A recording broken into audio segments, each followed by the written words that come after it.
ಇಂಗ್ಲೆಂಡ್ನ top 10 ಹೆಚ್ಚು ಪ್ರೇತಬಾಧಿತ ಸ್ಥಳಗಳು ಇಲ್ಲಿದೆ. ಸಂಖ್ಯೆ 10. ಕೆಂಟ್ನಲ್ಲಿರುವ ಪ್ಲಕ್ಲಿ ವಿಲೇಜ್. ಒಂದು ಹಳ್ಳಿಯಲ್ಲಿ ಹೆಚ್ಚು ಪ್ರೇತಗಳನ್ನು ಹೊಂದಿರುವ ಗಿನ್ನೆಸ್ ವಿಶ್ವ ದಾಖಲೆಯನ್ನು ಇದು ಹೊಂದಿದೆ. ಇಲ್ಲಿ ಕಿರುಚುವ ವ್ಯಕ್ತಿಯಿಂದ ಹಿಡಿದು ರೆಡ್ ಲೇಡಿಯವರೆಗೆ 12 ಪ್ರೇತಗಳು ವಾಸಿಸುತ್ತವೆ. ಸಂಖ್ಯೆ 9. ದಿ ಏನ್ಷಿಯಂಟ್ ರಾಮ್ ಇನ್.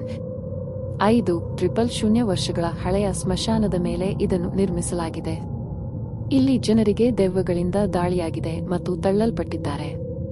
ಮಾಲೀಕರು ಸಹ ಇಲ್ಲಿ ಮಲಗಲು ಭಯಪಡುತ್ತಾರೆ. ಸಂಖ್ಯೆ 8. ಪಾಂತೆಫ್ರಾಕ್ಟ್ನಲ್ಲಿರುವ 30 ಈಸ್ಟ್ ಡ್ರೈವ್. ಇದು ಬ್ಲಾಕ್ ಮಾಂಕ್ನ ಮನೆಯಾಗಿದೆ. ಈ ಹಿಂಸಾತ್ಮಕ ಪ್ರೇತ ಜನರ ಕೂದಲನ್ನು ಹಿಡಿದು ಎಳೆಯುತ್ತದೆ ಮತ್ತು ವಸ್ತುಗಳನ್ನು ಕೊಠಡಿಯಾದ್ಯಂತ ಎಸೆಯುತ್ತದೆ. ಸಂಖ್ಯೆ 7. ಲಂಡನ್ನಲ್ಲಿರುವ ಹೈಗೇಟ್ ಸ್ಮಶಾನ. ಇದು ವ್ಯಾಂಪೈರ್ಗಳು ಮತ್ತು ಕರಾಳ ಆಚರಣೆಗಳ ಸ್ಥಳ.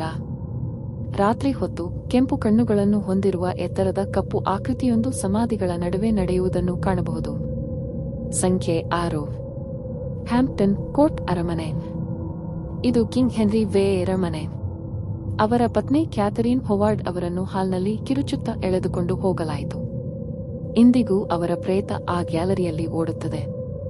ಸಂಖ್ಯೆ 5. ಲಂಕಾಶೈರ್ನಲ್ಲಿರುವ ಪೆಂಡಲ್ ಹಿಲ್.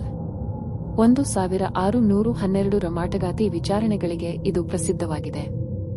ಗಲ್ಲಿಗೇರಿಸಿದ 10 ಮಾಟಗಾತಿಯರ ಆತ್ಮಗಳು ಇನ್ನೂ ಸೇಡು ತೀರಿಸಿಕೊಳ್ಳಲು ಈ ಬೆಟ್ಟದಲ್ಲಿ ಸುತ್ತಾಡುತ್ತಿವೆ. ಸಂಖ್ಯೆ 4. ವುಡ್ಚೆಸ್ಟರ್ ಮ್ಯಾನ್ಷನ್. ಅಪೂರ್ಣವಾದ ಗೋಥಿಕ್ ಶೈಲಿಯ ಬಂಗಲೆ. ಇದು ತೇಲುವ ತಲೆ ಮತ್ತು ಗೇಟ್ಗಳನ್ನು ಕಾಯುವ ರೋಮನ್ ಸೈನಿಕನ ಪ್ರೇತಕ್ಕೆ ಪ್ರಸಿದ್ಧವಾಗಿದೆ. ಸಂಖ್ಯೆ 3. ದಿ ಸ್ಕಿರೆಡ್ ಮೌಂಟೇನ್ ಇನ್. ಇಂಗ್ಲೆಂಡ್ನ ಅತ್ಯಂತ ಹಳೆಯ ಪಬ್ಗಳಲ್ಲಿ ಇದು ಒಂದು. ಒಬ್ಬ ನ್ಯಾಯಾಧೀಶರು ಈ ಕಟ್ಟಡದ ಒಳಗೆ 180 ಅಪರಾಧಿಗಳನ್ನು ಗಲ್ಲಿಗೇರಿಸಿದರು. ಗ್ರಾಹಕರು ಆಗಾಗ್ಗೆ ಕುತ್ತಿಗೆಗೆ ಹಗ್ಗ ಬಿಗಿಯುತ್ತಿರುವಂತೆ ಅನುಭವಿಸುತ್ತಾರೆ. ಸಂಖ್ಯೆ 2. ಬೋರ್ಲಿ ರೆಕ್ಟರಿ. ಇದನ್ನು ಒಮ್ಮೆ ಇಂಗ್ಲೆಂಡ್ನ ಹೆಚ್ಚು ಪ್ರೇತಬಾಧಿತ ಮನೆ ಎಂದು ಕರೆಯಲಾಗುತ್ತಿತ್ತು. ಇಲ್ಲಿ ಗೋಡೆಗಳ ಒಳಗೆ ಒಬ್ಬ ಸನ್ಯಾಸಿನಿಯನ್ನು ಜೀವಂತವಾಗಿ ಸಮಾಧಿ ಮಾಡಲಾಯಿತು. ಅವರ ಪ್ರೇತ ನೋವಿನಿಂದ ಅಳುತ್ತಾ ಉದ್ಯಾನದಲ್ಲಿ ನಡೆಯುತ್ತದೆ. ಮತ್ತು ಸಂಖ್ಯೆ 1. The tower of London. ಇದು ಚಿತ್ರಹಿಂಸೆ ಮತ್ತು ಮರಣದಂಡನೆಯ ಸ್ಥಳ. ರಾಣಿ ಅನ್ನಿ ಬುಲಿನ್ ಅವರ ತಲೆ ಇಲ್ಲದ ಪ್ರೇತ ತನ್ನ ತಲೆಯನ್ನು ಕೈಯಲ್ಲಿ ಹಿಡಿದು ಇಲ್ಲಿ ಓಡಾಡುತ್ತದೆ. ನೀವು ಯಾವ ಸ್ಥಳಕ್ಕೆ ಭೇಟಿ ನೀಡಲು ಧೈರ್ಯ ಮಾಡುತ್ತೀರಿ? ಕಾಮೆಂಟ್ಗಳಲ್ಲಿ ನಮಗೆ ತಿಳಿಸಿ. ಮತ್ತು ಹೆಚ್ಚಿನ ಭಯಾನಕ ಕಥೆಗಳಿಗಾಗಿ ಫಾಲೋ ಮಾಡಿ.